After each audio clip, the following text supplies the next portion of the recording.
आज मैं आपको तुलसी विवाह की संपूर्ण पौराणिक कथा सुनाऊंगी। इस कथा को जो कोई भी सुनता है उसे तुलसी विवाह कराने का या तुलसी विवाह होते देखने का पुण्य फल प्राप्त होता है। बड़े ही प्रेम से इस कथा को सुनिएगा और कमेंट बॉक्स में तुलसी माता की जय जरूर लिखिएगा। बोलिए तुलसी माता की जय हो। एक समय की बात है, देव ऋषि नारद जी तीनों लोकों में भ्रमण करते हुए वैकुंठ लोक में पहुंच गए। वहां जाकर उन्होंने शेष सैया पर भगवान विष्णु को विश्राम करते देखा। नारद जी ने जाकर भगवान विष्णु को प्रणाम किया और उनकी बड़ी स्तुति की। नारद जी की स्तुति से प्रसन्न होकर भगवान विष्णु ने कहा, हे नारद जी पधारिए, वैकुंठ में आपका स्वागत है। बताइए आप कहाँ से आ रहे हैं और वैकुंठ में आपका आगमन किस कारण से हुआ। तब नारद जी बोले, हे प्रभु आप तो सर्वज्ञ हैं, सब कुछ जानने वाले हैं। मैं तीनों लोकों का भ्रमण करके आ रहा हूँ और साथ ही में मन में कुछ प्रश्न भी ला रहा हूँ।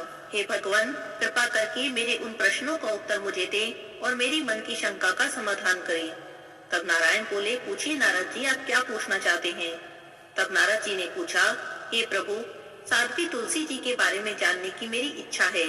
साध्वी तुलसी जी आप भगवान श्री हरि की पत्नी कैसे बनी, इनका जन्म कहाँ हुआ था, पूर्व जन्म में ये कौन थी और इन देवी ने किस कुल को पवित्र किया था, इनके माता पिता कौन थे, इन्होंने कौन सी ऐसी तपस्या की जिससे प्रकृति के अधिष्ठाता भगवान श्री हरि इन्हें पति के रूप में प्राप्त हुए, क्योंकि ये तो परम प्रभु हैं। एक और प्रश्न भी मेरे मन में है, ऐसी सुयोग्य देवी को वृक्ष क्यों बनना पड़ा। ये परम तपस्वी देवी कैसे एक असुर के चंगुल में फंस गई। हे संपूर्ण संदेहों को दूर करने वाले प्रभु आप मेरे इस संशय को मिटाने की कृपा करें।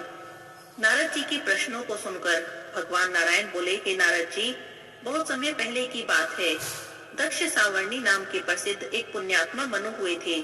वे भगवान विष्णु के अंश से प्रकट हुए थे, इसीलिए परम पवित्र और श्री हरि के प्रति अटूट श्रद्धा रखने वाले थे। इनके पुत्र ब्रह्म सावर्णी और उनके पुत्र धर्म सावर्णी हुए और इन्हीं के वंश में आगे चलकर राजा वृषध्वज का जन्म हुआ। भगवान शंकर में राजा वृषध्वज की असीम श्रद्धा थी। स्वयं भगवान शंकर भी उनके यहाँ बहुत काल तक ठहरे थे। उनके प्रति भगवान शंकर का स्नेह पुत्र से भी बढ़कर था। राजा वृषध्वज की भगवान नारायण में, लक्ष्मी जी में और सरस्वती जी में किसी के प्रति भी श्रद्धा नहीं थी। उन्होंने संपूर्ण देवताओं के पूजन को त्याग दिया था।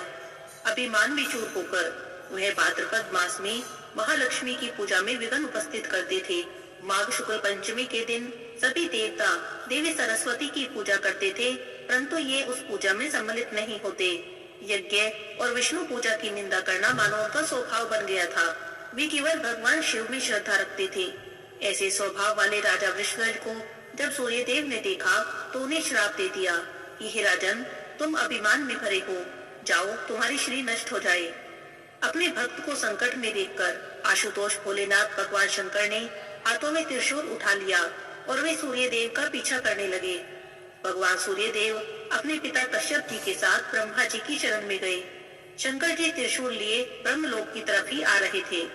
ब्रह्मा जी को शंकर जी का भय था, अतः उन्होंने सूर्य देव को आगे करके वैकुंठ की यात्रा की। उस समय ब्रह्मा जी, कश्यप ऋषि और सूर्य देव तीनों ही भयभीत थे। उन्होंने नारायण की शरण ली। तीनों ने मस्तक झुकाकर भगवान श्री हरि को प्रणाम किया और उनसे प्रार्थना की और अपने भय का संपूर्ण कारण उन्हें कह सुनाया। तब भगवान नारायण ने कृपा करके उन सभी को अभय प्रदान किया और कहा कि अब तुम्हें कोई भय नहीं। विपत्ति के अवसर पर डरे हुए जो भी व्यक्ति मुझे याद करते हैं, मैं अपने हाथों में चक्र लेकर तुरंत पहुंचकर उनकी रक्षा करता हूँ। भगवान विष्णु के मुख से ऐसे वचन सुनकर उन तीनों का भय कुछ कम हुआ। इतने में ही भगवान शंकर वहाँ पर पहुँच गए। उनके हाथों में त्रिशूल था, वे वृषभ पर आरूढ़ थे और उनकी आंखें रक्त कमल के समान लाल थी। वहाँ पहुँचते ही उन्होंने वृषभ से उतरकर भक्ति भाव से भगवान नारायण को श्रद्धा पूर्वक प्रणाम किया। तब भगवान विष्णु ने महादेव को आया हुआ देखा तो पूछा, हे महादेव पधारिए, बताइए आपका यहाँ पर आगमन कैसे हुआ और आपके क्रोध का क्या कारण है। तब भगवान शंकर बोले, हे नारायण राजा वृषध्वज मेरे परम भक्त हैं। मैं उन्हें अपने प्राणों से बढ़कर प्रिय मानता हूँ और सूर्य देव ने उन्हें श्राप दिया है और यही मेरे क्रोध का कारण है। जब तक मैं सूर्य देव को दंडित नहीं करूंगा, मेरा क्रोध कम नहीं होगा। लेकिन अब सूर्य देव ने ब्रह्मा जी और ऋषि कश्यप सहित आपकी शरण ग्रहण की है। जो कोई भी आपका स्मरण करता है और आपकी शरण में आता है, उसका कभी भी अमंगल नहीं होता। अब आप ही बताइए कि मैं क्या करूं, क्योंकि सूर्य देव के श्राप से मेरे भक्त की श्री नष्ट हो चुकी है और उसमें सोचने समझने की शक्ति भी नहीं रही। तब भगवान विष्णु महादेव को शांत करते हुए कहते हैं कि हे महादेव, अब आप शांत हो जाइए। बहुत समय बीत चुका है, 21 युग समाप्त हो गए हैं। यद्यपि वैकुंठ में अभी भी आधी घड़ी का समय ही बीता है। अब आप शीघ्र ही अपने स्थान पर पधारिए। हे महादेव, अब आपके भक्त वृषध्वज जीवित नहीं हैं। यही नहीं, उनके पुत्र रथध्वज की भी मृत्यु हो चुकी है। अब उनके 2 पुत्र हैं, जिनका नाम है धर्मध्वज और कुशध्वज। वे दोनों सूर्य देव के श्राप से श्रीहीन होकर अपना जीवन व्यतीत कर रहे हैं। अब लक्ष्मी जी उनके दुख को दूर करने के लिए उनकी पत्नी के गर्भ से पुत्री रूप में उनके घर में जन्म लेगी, अपनी एक कला से प्रकट होगी। तभी वे दोनों नरेश लक्ष्मी से संपन्न हो जाएंगे। हे महादेव जी, अब आप चिंता रहित होकर अपने लोक को पधारिए। भगवान नारायण के ऐसे वचनों को सुनकर महादेव शंकर जी नारायण को प्रणाम करके कैलाश की ओर चल पड़ते हैं। भगवान विष्णु कहते हैं, हे नारद जी, राजा धर्मध्वज और कुशध्वज दोनों ने लक्ष्मी की प्राप्ति के लिए बड़ी कठोर तपस्या की। तब माता महालक्ष्मी अपने वर प्रसाद से उन्हें पुनः पृथ्वीपति होने का सौभाग्य देती हैं और दोनों के घर में अपनी एक कला से पुत्री रूप में प्रकट होती है। कुशध्वज की परम साध्वी पत्नी का नाम बालावती था। उनकी एक कन्या उत्पन्न हुई जो लक्ष्मी देवी का अंश थी। भूमि पर पैर रखते ही वह कन्या ज्ञान से संपन्न हो गई। उस कन्या ने जन्म लेते ही वेद मंत्रों का उच्चारण किया, इसीलिए उसका नाम वेदवती रखा गया। देवी वेदवती ने भगवान श्री हरि को पति रूप में प्राप्त करने के लिए बड़ी ही कठोर तपस्या की। तभी उनकी तपस्या से प्रसन्न होकर भगवान ने उन्हें वरदान दिया कि दूसरे जन्म में भगवान श्री हरि तुम्हारे पति होंगे। यही देवी वेदवती अपने दूसरे जन्म में जनक नंदिनी सीता के रूप में अवतरित हुई और अपनी तपस्या के व्रत के प्रभाव से उन्होंने श्री राम को अपने पति के रूप में प्राप्त किया। श्री नारायण कहते हैं, हे नारद जी, अब आप राजा धर्मध्वज का वृतांत सुनिए। राजा धर्मध्वज की पत्नी का नाम माधवी था। राजा धर्मध्वज की पत्नी ने एक कन्या को जन्म दिया। वह कन्या लक्ष्मी जी का अंश थी। उस कन्या का मुख ऐसा था जैसे शरद ऋतु की पूर्णिमा का चंद्रमा हो। स्त्री और पुरुष उसकी किसी के साथ भी तुलना करने में असमर्थ थे, इसीलिए उसका नाम तुलसी रखा गया। भूमि पर पैर रखते ही वह ऐसी सुयोग्य बन गई मानो साक्षात प्रकृति देवी हो। देवी तुलसी ने भी भगवान श्री हरि को पति रूप में प्राप्त करने के लिए बहुत घोर तपस्या की। हजारों वर्षों तक वे बिल्कुल निराहार रहकर एक पैर पर खड़ी होकर तपस्या करती रही। उनकी तपस्या से प्रसन्न होकर ब्रह्मा जी उत्तम वर देने के विचार से बद्रिकाश्रम में पधारे। हंस पर बैठे हुए ब्रह्मा जी को देखकर तुलसी देवी ने प्रणाम किया और तब ब्रह्मा जी ने कहा, हे तुलसी, मैं तुम्हारी तपस्या से प्रसन्न हूँ। तुम मुझसे अपनी मन की इच्छा के अनुसार वर मांग सकती हो। भगवान श्री हरि की भक्ति, उनकी दासी बनना अथवा अजर अमर होना, जो भी तुम्हारी इच्छा हो, मैं वह वरदान तुम्हें देने के लिए तैयार हूँ। तब तुलसी देवी ने कहा, हे प्रभु, यदि आप मुझ पर प्रसन्न हैं, तो मेरे मन की अभिलाषा को पूरी कीजिए। पूर्व जन्म में मैं तुलसी नाम की गोपी थी। गोलोक में मेरा निवास स्थान था। भगवान श्री कृष्ण की प्रिया, उनकी अनुचरी, उनकी अर्धांगिनी और उनकी प्रेयसी सखी, सब कुछ होने का सौभाग्य मुझे प्राप्त था। गोविंद नाम से सुशोभित उन प्रभु के साथ मैं हास विलास में रत थी। उस परम सुख से मैं अभी तृप्त भी नहीं हुई थी कि इतने में ही एक दिन रास की अधिष्ठात्री देवी भगवती राधा ने रास मंडल में पधारकर मुझे श्राप दे दिया कि तुम मानव योनि में उत्पन्न हो। उस समय भगवान गोविंद ने मुझसे कहा था कि हे देवी, तुम मृत्यु लोक में रहकर तपस्या करो। ब्रह्मा जी तुम्हें वर देंगे जिससे मेरे स्वरूप अंश चतुर्भुज श्री विष्णु तुम्हें पति रूप में प्राप्त होंगे। इस तरह कहकर देवेश्वर भगवान श्री कृष्ण अंतर्ध्यान हो गए और मैंने अपना वह शरीर त्याग दिया। अब मैं इस भूमंडल पर उत्पन्न हुई हूँ। सुंदर विग्रह वाले शांत स्वरूप भगवान नारायण को मैं अपने पति रूप में प्राप्त करने के लिए वर मांग रही हूँ। आप मेरी इस अभिलाषा को पूरी करें। तब ब्रह्मा जी ने कहा, हे देवी तुलसी, सुनिए। भगवान श्री कृष्ण के एक अंश से प्रकट सुदामा नाम का एक गोप इस समय राधिका देवी के श्राप से भारतवर्ष में उत्पन्न हुआ है। उस परम तेजस्वी गोप को श्री कृष्ण का साक्षात अंश कहते हैं। शापवश उसे दानव कुल में उत्पन्न होना पड़ा। उसका नाम शंखचूड़ है। त्रिलोकी में ऐसा कोई भी नहीं जो उससे बढ़कर हो। इस समय वह समुद्र में विराजमान है। भगवान श्री कृष्ण का अंश होने से उसे पूर्व जन्म की सभी बातें याद हैं। हे सुंदरी, तुम भी अपने पूर्व जन्म के सभी प्रसंगों से परिचित हो। इस जन्म में श्री कृष्ण का अंश वह तुम्हारा पति होगा। इसके बाद शांत स्वरूप भगवान नारायण तुम्हें पति रूप में प्राप्त होंगे। हे नारद जी, ब्रह्मा जी के ये वचन सुनकर तुलसी देवी के मुख पर हंसी आ गई। उनके मन में अपार हर्ष हुआ। उन्होंने महाभाग ब्रह्मा जी को प्रणाम किया और कहा कि हे देव, दो भुजा से शोभा पाने वाले श्याम सुंदर भगवान श्री कृष्ण को पाने के लिए मेरी जैसी अभिलाषा है, वैसी अभिलाषा चतुर्भुज श्री विष्णु के लिए नहीं है, परंतु उन गोविंद की आज्ञा से मैं चतुर्भुज श्री हरि के लिए प्रार्थना करती हूँ। ओह, वे गोविंद मेरे लिए परम दुर्लभ हो गए हैं। हे भगवान, अब आप ऐसी कृपा करें कि मैं गोविंद को पुनः प्राप्त कर सकूं। साथ ही मुझे देवी राधिका के भय से भी मुक्त कर दीजिए। तब ब्रह्मा जी कहते हैं, हे देवी, मैं तुम्हें भगवती राधा के सिद्ध मंत्र का उपदेश करता हूँ। तुम इस मंत्र को अपने हृदय में धारण करो। मेरे वरदान के प्रभाव से अब तुम देवी राधिका को प्राणों के समान प्रिय हो जाओगी और भगवान गोविंद के लिए भी तुम वैसी ही प्रेयसी बन जाओगी जैसी कि श्री राधा है। इस प्रकार कहकर ब्रह्मा जी ने तुलसी जी को भगवती राधा का सिद्ध मंत्र बता दिया। साथ ही स्रोत्र, कवच और पूजा की संपूर्ण विधि और किस क्रम से इस अनुष्ठान को करना है, ये सभी बातें भी बता दी। भगवती राधा की उपासना विधि भी बता दी। तब देवी तुलसी ने भगवती राधा की उपासना की और उनकी कृपा प्रसाद से वे देवी राधिका के समान ही सिद्ध हो गई। मंत्र के प्रभाव से ब्रह्मा जी ने जैसा कहा था, ठीक वैसा ही फल देवी तुलसी को प्राप्त हो गया। ब्रह्मा जी से वरदान पाने के बाद और अपने मनोरथ की सिद्धि होने के बाद भी तुलसी देवी बद्रिकाश्रम में ही रहती रही। तब एक बार ब्रह्मा जी की प्रेरणा से शंखचूड़ बद्रिकाश्रम में पधारे। उन पर श्री तुलसी देवी की नजर पड़ी। तब शंखचूड़ ने उनसे पूछा, हे देवी, तुम कौन हो? तुम्हारे पिता कौन है और तुम यहाँ पर किस इच्छा से रह रही हो? तब तुलसी देवी ने कहा कि मैं राजा धर्मध्वज की कन्या हूँ। तपस्या करने के विचार से इस तपोवन भी ठहरी हुई हूँ। अब आप अपना परिचय दीजिए कि आप कौन हैं। तब शंखचूड़ ने कहा कि मैं शंखचूड़ हूँ। इस समय ब्रह्मा जी की आज्ञा से मैं तुम्हारे पास आया हूँ।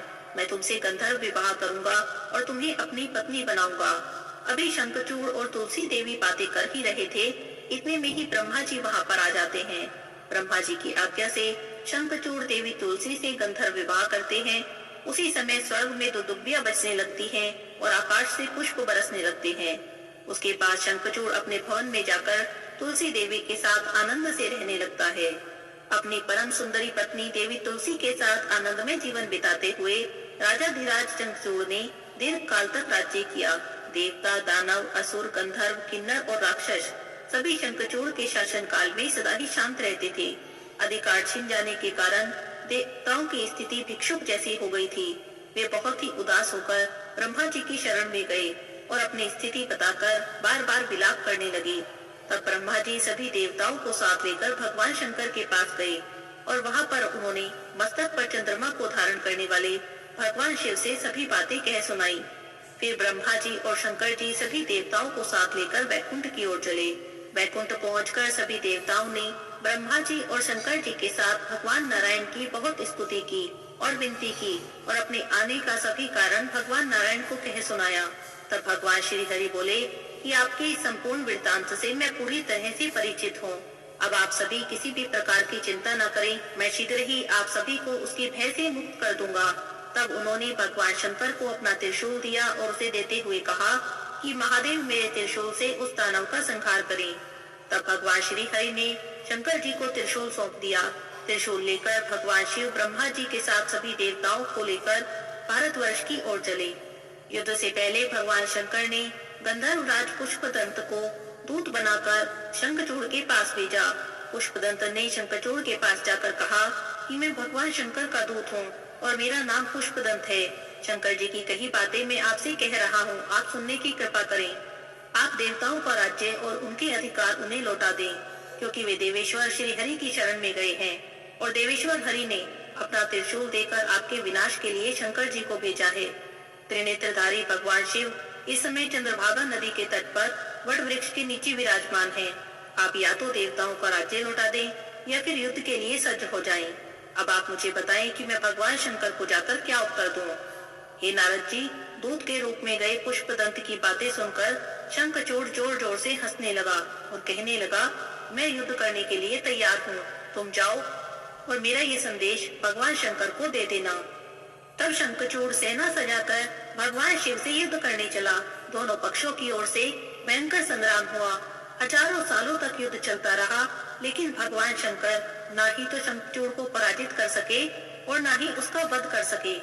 तभी आकाशवाणी हुई कि हे महादेव, शंखचूड़ अपने कंठ में श्री कृष्ण कवच का वास करता है और जब तक उसकी पत्नी का सत्यत्व अखंडित है तब तक आप उसका वध नहीं कर पाएंगे।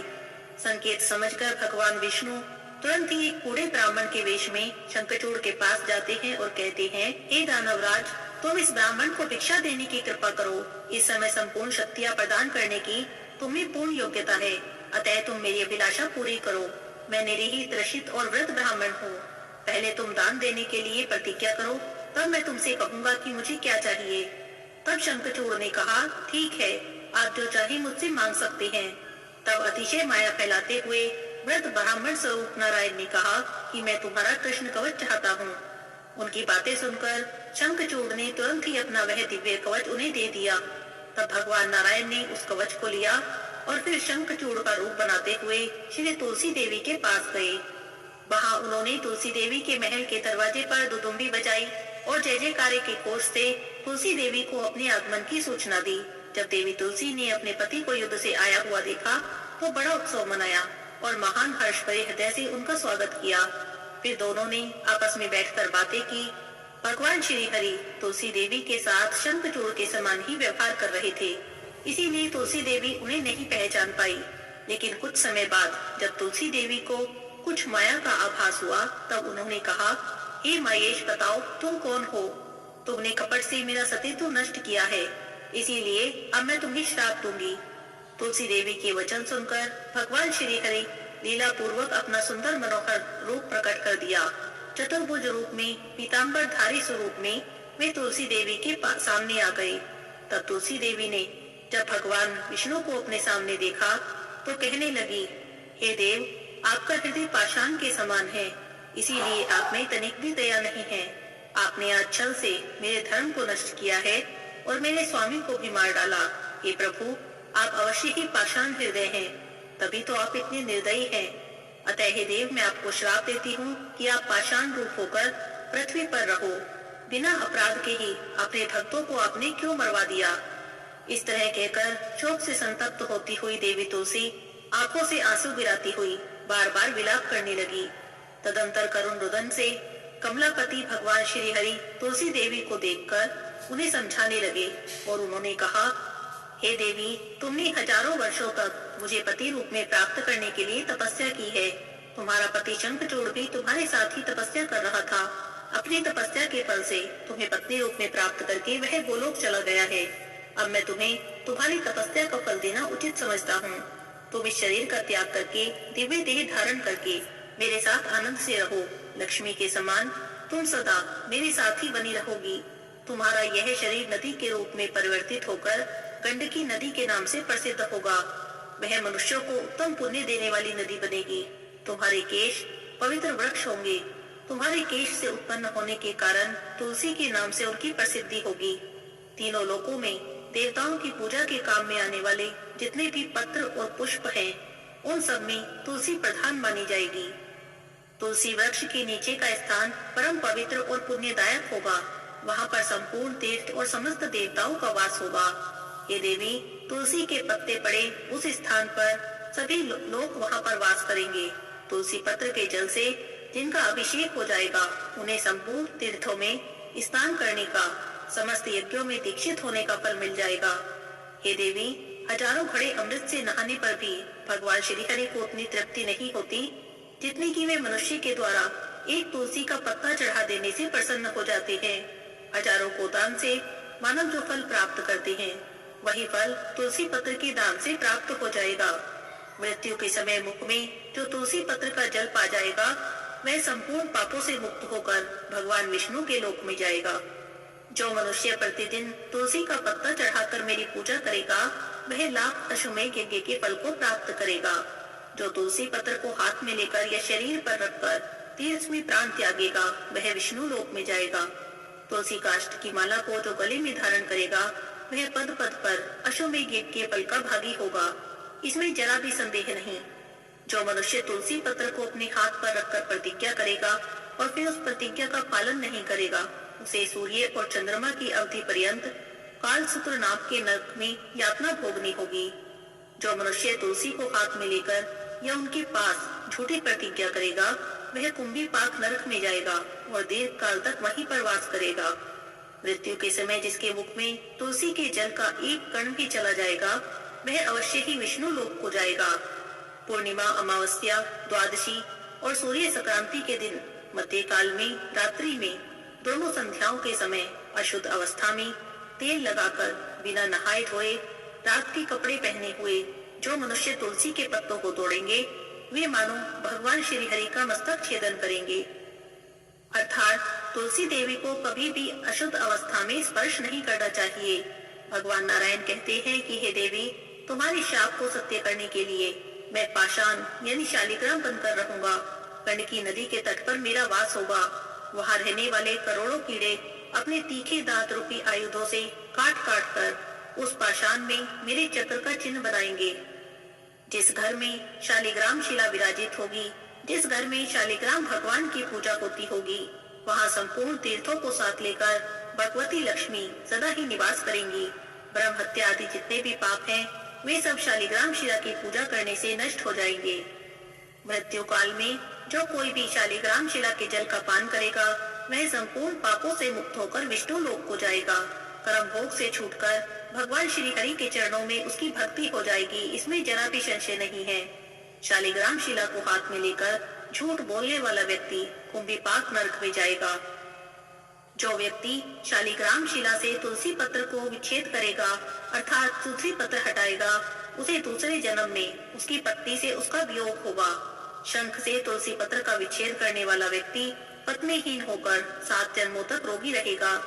शालिग्राम, तुलसी और शंख, इन तीनों को जो महान ज्ञानी पुरुष सुरक्षित रूप से रखेगा, उसे भगवान श्री हरि का प्रेम प्राप्त होगा। ये नारद जी इस तरह देवी तुलसी से कहकर भगवान श्री हरि मौन हो गए। उधर देवी तुलसी अपना शरीर त्याग कर दिव्य रूप से संपन्न हो भगवान श्री हरि के वक्षस्थल पर श्री लक्ष्मी जी की भांति शोभा पाने लगी। कमलापति भगवान श्री हरि उन्हें साथ लेकर वैकुंठ को गए। उसी समय देवी तुलसी की देह से गंडकी नदी उत्पन्न हुई और भगवान श्री हरि उसी नदी के तट पर मनुष्यों के लिए पुण्यप्रद शालिग्राम शिला बन गए। ये मुने वहाँ रहने वाले करोड़ों कीड़े शिला को काट काट कर अनेक प्रकार की आकृति बना देते हैं। वे पाषाण जल में गिरकर उत्तम फल प्रदान करते हैं और जो पाषाण धरती पर पड़े रह जाते हैं, उन पर सूर्य का ताप पड़ने से पीलापन आ जाता है। ऐसी शिला को पिंगला समझना चाहिए, अर्थात ऐसी शिला पूजा में उत्तम नहीं मानी जाती। हे नारद जी, ये तुलसी शालिग्राम जी का वृतांत मैंने तुमसे पूर्ण रूप से कहा है। हे नारद जी, कार्तिक शुक्ल एकादशी के दिन जो तुलसी देवी का शालिग्राम जी के साथ विवाह करते हैं या तुलसी शालिग्राम जी की इस कथा को सुनते हैं, उनके जीवन के सभी कष्ट दूर हो जाते हैं, उनके घर में लक्ष्मी का वास होता है और मृत्यु के बाद वे भगवान श्री हरि के धाम को जाते हैं। उन पर भगवान श्री हरि की कृपा सदैव ही बनी रहती है। बोलिए विष्णु भगवान की जय हो, तुलसी माता की जय हो। अब मैं आपको तुलसी जी की एक कहानी सुनाऊंगी, जिसे तुलसी विवाह के दिन सुनना बड़ा ही शुभ माना जाता है। बोलिए तुलसी माता की जय हो। एक लड़की थी, सच्चे मन से तुलसी माता की पूजा करती थी। रोज सुबह उठती, तुलसी माता की पूजा करती, उन्हें जल से सींचती, परिक्रमा करती और उसी के बाद और कुछ काम करती थी। खाना पीना भी नहीं खाती थी जब तक तुलसी जी की पूजा न कर ले। लेकिन उसकी भाभी को उसका ये पूजा पाठ करना बिल्कुल भी पसंद नहीं था। वो अक्सर उसे गुस्से में कोसती रहती और कहती, क्या सारा दिन इस पूजा पाठ में लगी रहती हो? कभी घर का भी कुछ काम कर लिया करो। ससुराल जाओगी तो घर का काम काम आएगा, ये पूजा पाठ काम नहीं आएगा। लेकिन वो लड़की अपनी भाभी की बातों पर जरा भी ध्यान नहीं देती। घर का काम तो करती थी, लेकिन पूजा पाठ बिल्कुल भी नहीं छोड़ती थी। यह सब देखकर तो उसकी भाभी को और भी गुस्सा आता वो गुस्से में कहती कि तुम्हारी शादी में ये तुलसी काम नहीं आएगी। ऐसा है तो दहेज में तुम्हें तुलसी ही दूंगी, बारातियों को भी खाने में तुलसी ही परोसूंगी। करते करते ननद के विवाह की घड़ी आ गई, तो भाभीियों ने तो जैसा कहा था वैसा ही कर दिया।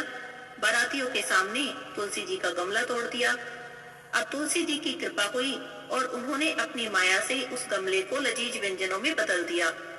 भाभी को तो ये देखकर और भी गुस्सा आया। उसने ननद के गहनों की जगह तुलसी की मंजरी उसे पहना दी।